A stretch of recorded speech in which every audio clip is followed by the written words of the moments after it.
Menurut seorang financial planner gitu kan ya, sebenarnya kita butuh nggak sih asuransi itu gitu? Ya, jawab butuh atau nggak butuhnya gini. Saya pakai ilustrasi saja gitu ya. Oke. Kalau di rumah setiap orang punya namanya listrik, Listrik. betul ya? Ha-ha. Meteran listrik. Oke. Di bawah meteran listrik itu, selain meteran kan ada angkanya gitu ya. Di bawah kan ada satu benda yang namanya MCB.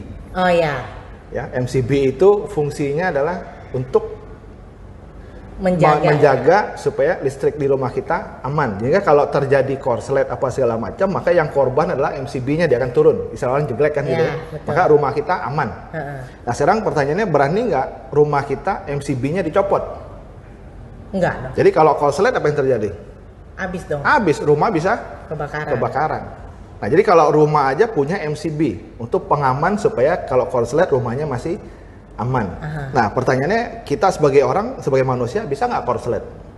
Bisa banget. Bisa sakit kan Nah, gitu ya. betul. Nah kalau kita sakit, pertanyaannya yang akan berkorban itu siapa?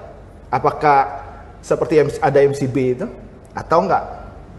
Kalau kita nggak ada MCB-nya, maka yang terjadi adalah hidup kita bisa kebakaran. Ya, Ya. kita sakit ya, kalau sakitnya agak ringan sih nggak masalah, tapi kalau sakitnya agak berat gitu ya, sakitnya cancer apa segala macam gitu ya, nggak punya MCB, maka yang terjadi apa? Rumah kita bisa kebakaran. Kebakaran dalam arti arti rumah kita, mesti kita jual segala macam untuk Ya. membiayai biaya kita berobat. Betul. Tetapi dalam perencanaan keuangan, asuransi itu mirip dengan yang namanya MCB itu. Dalam perencanaan keuangan, asuransi mirip sama si MCB Yes, itu. fungsinya adalah untuk apa? Untuk memproteksi kita supaya jangan sampai terjadi kebakaran. Nanti kalau jadi korslet, ya yang berkorban kan ya MCB Si itu. MCB-nya. Jadi kalau kita sakit punya asuransi, yang berkorban siapa? Ya perusahaan asuransi itu akan membayarin kita untuk biaya berobat. Oh. Nah jadi kalau ditanya perlu nggak asuransi, silakan cek di rumah masing-masing punya nggak MCB.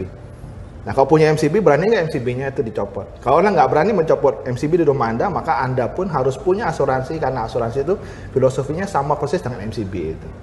Oh, berarti asuransi adalah MCB-nya hidup kita. Yes, betul. Oke.